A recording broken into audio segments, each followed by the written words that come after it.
Bonjour tout le monde, j'espère que vous allez bien. Donc aujourd'hui on va parler un peu de vitesse pour changer. Dans le monde des guitaristes, on ne joue jamais assez vite, tout le monde le sait, hein, voilà. Et puis c'est comme ça, on est comme ça, nous les guitaristes, si on aime ça, on emmerde ceux qui n'aiment pas ça. Et puis c'est notre délire, on a bien raison de faire ce qu'on veut. Et si tu veux encore jouer plus vite que la musique, ouais, fais gaffe quand même, tu vois, il vaut mieux que tu... Voilà. En fait, aujourd'hui j'aimerais simplement parler d'un truc parce que... Voilà, des fois, pour être selon ce dont on a besoin de jouer, il faut travailler. Des fois, certains morceaux, c'est comme du sport de haut niveau, c'est-à-dire, les mecs, ouais, mais le feeling, t'en fais quoi? On s'en fout, dégage, quoi. Franchement, dégage avec tes questions à la con, on s'en fout. Donc, le truc, c'est que c'est pas une question de ça, c'est qu'une question qu'il y a certains morceaux qui demandent, en fait, de la pratique régulière. C'est pour ça que je dis c'est du sport à haut niveau, c'est-à-dire que si jamais vous entretenez pas certaines choses, euh, tous les jours, même si vous avez un très bon niveau, en fait, vous perdez en fait de la vitesse ou de la propreté ou de la précision sur certaines choses, d'accord? Et notamment, là, ce que je voulais dire, c'était vraiment pour ceux qui, je parle surtout de la vitesse, enfin, et de la vitesse et de la synchronisation des deux mains, parce qu'en fait, c'est ça qui nous intéresse. Faire comme Kerry King, le guitariste de Slayer, as fast possible à gauche et as fast as possible à droite. Franchement, ça le fait pas, quoi. Ce qui est vraiment cool, c'est quand c'est bien synchronisé. Comme par exemple pour moi, même si je suis pas super fan, comme beaucoup d'entre vous, de Guthrie Govan, il est monstrueux, quoi. Il est monstrueux. Franchement, d'un point de vue, j'ai vu un short il joue le solo de Bulls on Parade avec un rappeur.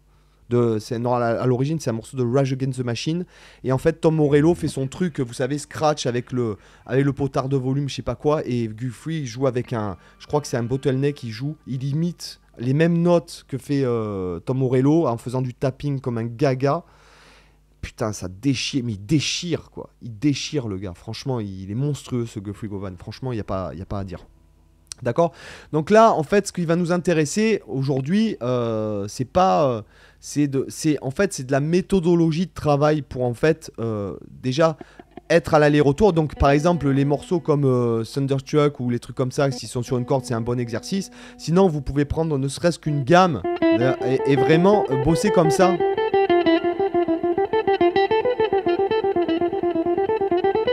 Et en fait, ce que je veux dire, c'est que pour travailler la vitesse... Hein, moi, ça m'arrive souvent dans mes phrasés de faire des trucs comme ça.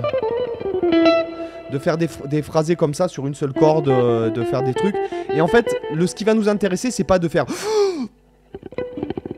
comme en apnée, mais en fait d'accélérer, d'être bien synchronisé. Mais en fait, en se détendant la main. Et quand vous sentez que quand vous accélérez, vous sentez une crispation. Par exemple, là, je continue.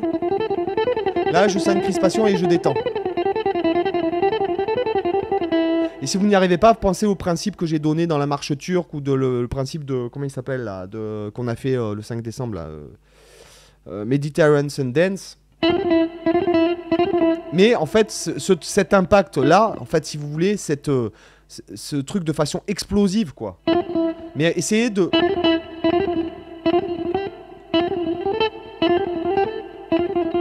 Et essayez de vraiment vous détendre du haut de l'épaule, en fait, jusqu'à... Voilà, du haut de l'épaule, je suis là, ici. Vous me voyez ici, voilà. En fait, du haut de l'épaule jusqu'à, en fait, au poignet, et vraiment de détendre le truc au maximum, quoi.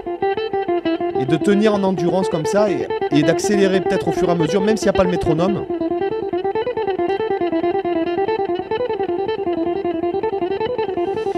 Et là, vous oxygénez bien, vous respirez bien par le nez et vous essayez en même temps d'accélérer, en même temps de vous détendre, d'accord?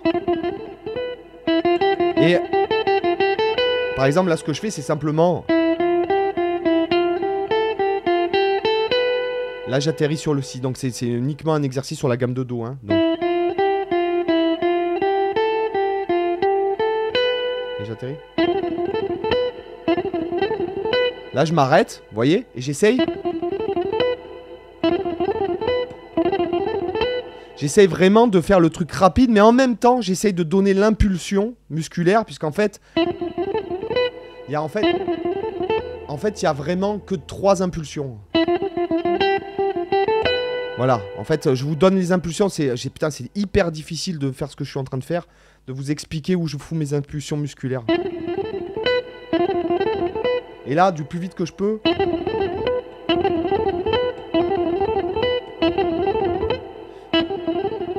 Et là, en même temps que je donne l'impulsion, j'essaye de en même temps donner l'impulsion et en même temps de me détendre au maximum. Alors, quand je vais jouer ça très lentement, je vais essayer de minimiser les mouvements. Regardez là, je me regarde dans la caméra en fait. Et là, j'essaye de... Vous voyez ici, là? Ici, j'essaie de donner le plus petit mouvement possible. Et j'essaye à gauche aussi. Alors, bien que mes doigts soient... Comme mes doigts, ils sont longs, c'est hyper dur de les contrôler, de ne pas bouger comme ça.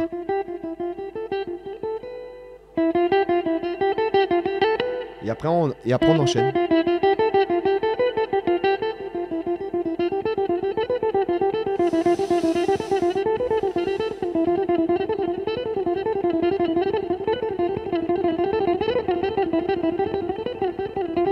Et je suis pas propre là, vous voyez?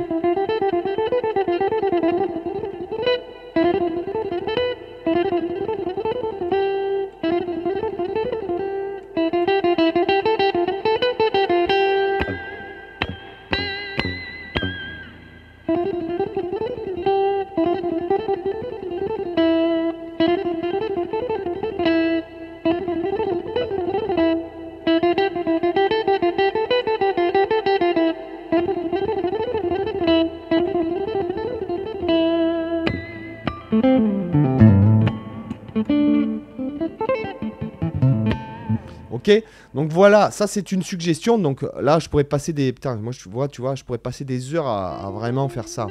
Et en fait...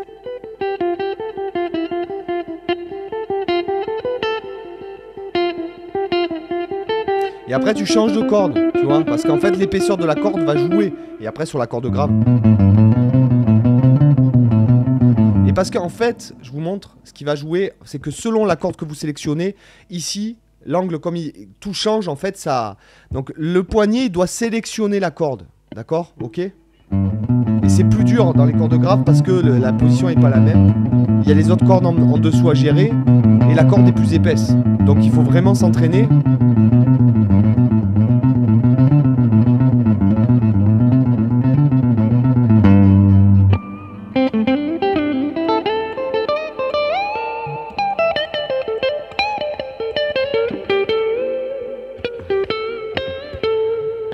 D'accord?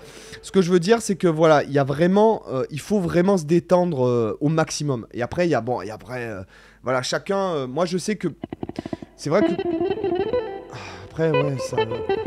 Moi, je remarque que je suis beaucoup plus rapide quand je change de corde que quand je joue sur une seule corde comme ça en truc. Et peut-être que les mecs qui font du métal, eux, ils vont être beaucoup plus rapides comme ça sur une corde. Il y a un truc aussi, c'est de jouer sur une gratte sèche, j'en parlerai. Pendant des années, j'ai pensé que jouer sur une gratte sèche, ça apportait pas plus de technique, mais en fait, si, en gros, hein, parce que voilà.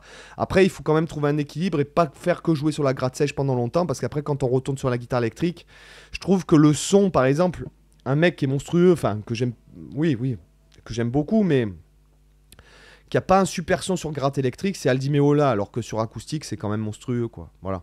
Donc j'espère que ça vous a intéressé, ce petit pamphlet sur la vitesse, et je vous dis à demain pour une autre vidéo. Bye, ciao.